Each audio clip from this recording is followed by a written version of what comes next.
बहुत ध्यान से आपको ये वीडियो देखनी है, सुननी है, समझनी है, क्योंकि इस वीडियो में हम पहली बात है इंपॉर्टेंट डॉक्यूमेंट्स बता दे रहे हैं और उसकी जगह अगर इससे कोई डॉक्यूमेंट नहीं है तो उसकी जगह क्या उसका उपाय है। चाहे हम रिजल्ट की बात करें, टीसी, माइग्रेशन, ठीक है, और बहुत चीज़ें हम बात करने वाले हैं। देखो, पहले इंपॉर्टेंट डॉक्यूमेंट्स आपको यहाँ पे दिए गए हैं, ठीक है। इंपॉर्टेंट डॉक्यूमेंट्स आप देख रहे हो अपनी स्क्रीन पे। हाई स्कूल का, इंटर का, ग्रेजुएशन की आपकी मार्कशीट होनी चाहिए। ग्रेजुएशन की मार्कशीट देखो नहीं है भैया, तो आप लोग क्या करोगे, आप लोग एक जो है स्टेटमेंट ऑफ मार्क्स निकलवाओगे, ठीक है। इसे बोलते हैं SOM। इसमें ऑनलाइन मार्कशीट भी इसके अंतर्गत आ जाता है। ऑनलाइन मार्कशीट आपके पास है, आप डाल सकते हो। यानी टोटल आप इतना करवा लो कि आप पास हो। समझ में आ रही है, आप पास हो, ये करवा लो तो आपका काम बन जाएगा। आपका प्रत्येक पेपर में कितने से कितना नंबर है, टोटल में से कितना मतलब कितना प्राप्त पूर्णांक है, कितना प्राप्तांक, इतना करा लो बस। और उसमें मोहर वगैरह करा लो अपने संस्थान के, आपका काम हो जाएगा। जिसका नहीं है तो भैया फाइनल रिजल्ट के लिए इंतजार करो, कॉलेज में एडमिशन हो जाएगा भैया। सितंबर तक कॉलेज में एडमिशन चलता है। टीसी माइग्रेशन देखो, सबसे पहले है जो यूनिवर्सिटी के किसी कॉलेज से है, ईसीसी को छोड़ के, इविंग क्रिश्चियन कॉलेज को छोड़ के बाकी जितने भी कॉलेजेस है, अगर आप उससे संबंधित, आपका अगर एक कॉलेज से दूसरे कॉलेज जा रहे हो, कॉलेज से कैंपस जा रहे हो, तो आपको क्या लगेगा, केवल टीसी लगेगा। इसी से जो है उनका टीसी एंड माइग्रेशन दोनों लगेगा। जो अदर यूनिवर्सिटीज़ हैं उनका टीसी माइग्रेशन दोनों लगेगा। अब टीसी माइग्रेशन जिसके पास नहीं है, वो 21 दिन के लिए एक अंडरटेकिंग फॉर्म आता है, जो कि मैं भरना बता रहा हूँ इस वीडियो में, ठीक है। तो वो ध्यान से देख लेंगे तो उनको अंडरटेकिंग फॉर्म कैसे भरना है, जिससे कि आपको फॉर्म निरस्त ना हो, तो बहुत ज़रूरी है। वो अंडरटेकिंग फॉर्म दे देंगे, 21 दिन की छूट मिलेगी आपको, फिर 21 दिन बाद जमा कर सकते हो।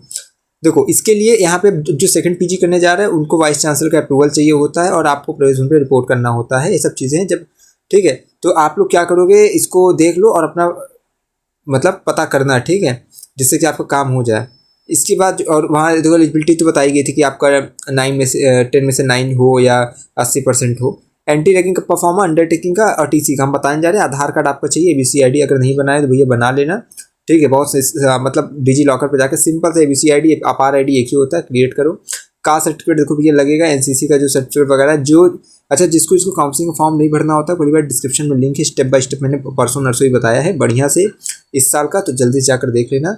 जिसका कट ऑफ आता जाएगा उनको जो कट ऑफ के अंतर्गत रहेगा उसको ही रजिस्ट्रेशन करना, उसको काउंसलिंग करना, उसको ही जो फिर अपना फीस पेमेंट करना है, ठीक है।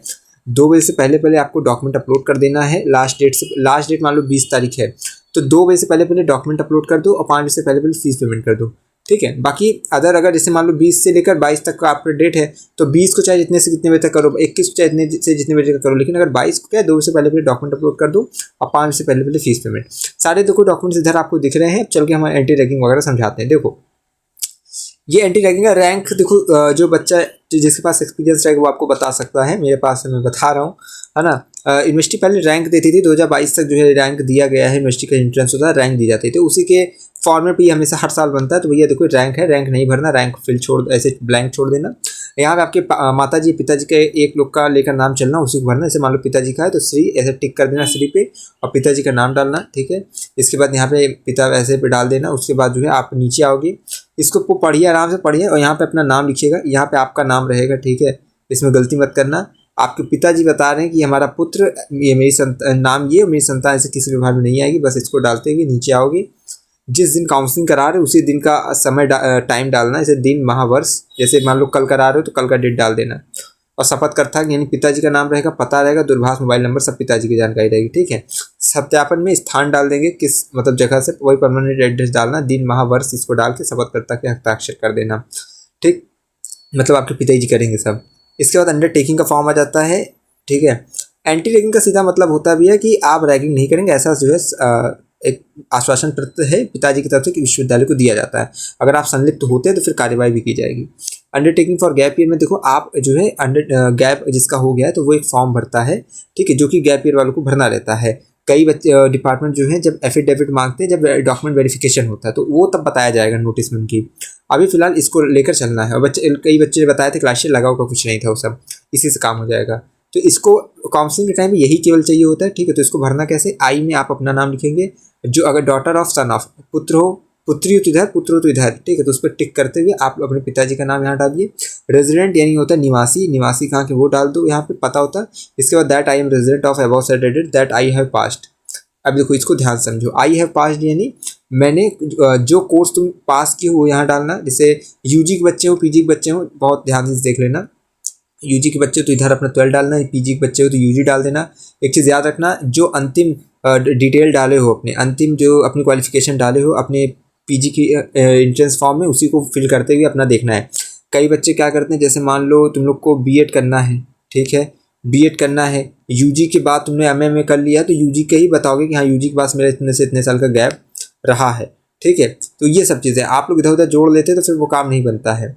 तो अंतिम आपका कोर्स इन द ईयर आपका फिर जो है किस साल हुआ था, फ्रॉम जो है मतलब किस यूनिवर्सिटी से हुआ था ये डाल देना, ठीक। ये चीज़ ईयर में केवल ईयर डालना, किस साल आपका मतलब वो फाइनल हुआ था। जैसे यूजी के बाद पीजी कर रहे हो, किसी का पीजी में गैप हो गया हो तो यूजी में किस साल गैप हुआ, किस साल पास की वही डालना, ठीक है। उसके बाद जिस साल यहाँ पास की उसी साल को यहाँ डाल देना, और उस साल से मान लो 2025 तक तुम्हारा गैप रहा है तो वो डाल दो। यहाँ से यहाँ 2025 तक मेरा गैप रहा है साल से इस साल तक। उसके बाद नीचे आ जाना है, सीधा यहाँ पे आओगे signature of the candidate with date, यहाँ सिग्नेचर कर दो, डेट डाल दो, ठीक है, छोटा सा नन्ना मुन्ना। उसके बाद अपना नाम लिखो, अच्छा सा कोर्स डालो, ठीक है, जिस कोर्स में इनरोल होने के लिए अपना भरे हो, और कॉन्टैक्ट नंबर डालो, ईमेल आईडी डालो, सब सही से डालना जो कि फॉर्म में है।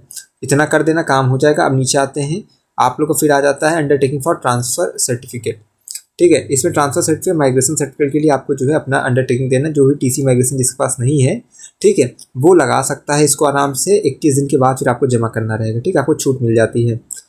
यहाँ देखो आप यहाँ पे देखोगे तो नीचे आप आते हो, सब्जेक्ट यहाँ पे लिखा है आई, ठीक है। उसके बाद मतलब आप अपना नाम डालोगे, अपने जो है पिताजी का नाम डालोगे, निवास पता डालोगे, ठीक है। एडमिटेड इन यानी किस कोर्स में एडमिट हुए, कई लोग यूनिवर्सिटी ऑफ इलाहाबाद डाल देते, वो नहीं डालना भाई, पूछ रहा है किस कोर्स में आपका प्रवेश हुआ है, ठीक है। तो आप डालोगे एम, जैसे मान लो एमए है, एमए एंशिएंट हिस्ट्री ये डाल दिए फॉर 2025-26, ठीक है। नॉट सबमिटेड माई ओरिजिनल, आपने देखो जो टीसी माइग्रेशन नहीं सबमिट करता है ना, अंडरटेकिंग लगाता है, उसका जो है एडमिशन कार्ड नहीं जनरेट होता है। जब आप फीस मतलब अपना जाके टीसी सबमिट करते हो अपने डीवी के टाइम, डॉक्यूमेंट वेरिफिकेशन के टाइम, तब आपको निकलता है वो सब।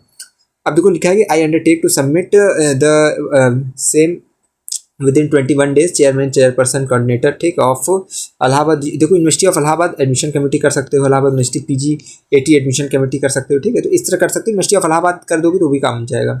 आई फेल टू सबमिट, मतलब अगर मैं जमा करने में असमर्थ रहता हूँ तो मेरा जो है स्वतः एडमिशन कैंसिल हो जाएगा। ऐसा आपने अपना दिया है प्रमाण पत्र, और उसका प्लेस यानी कि पता डाल दोगे यहाँ पे, और यहाँ सिग्नेचर कर दोगे, ठीक है। फादर अपना नेम डालोगे, नीचे अपने फादर नेम डालोगे, ठीक है। रोल नंबर डालोगे, इसको टेस्ट स्कोर डालोगे, रोल नंबर अपने पीजी का एंट्रेंस का, टेस्ट स्कोर अपने पीजी एंट्रेंस का, ठीक है। इतने के बाद आपका काम हो जाएगा। तो आसान भाषा में मैंने आपको समझा दिया कैसे क्या क्या करना है आपको। मुझे लगता है, उम्मीद है, मैं आशा करता हूँ समझ गए होगे।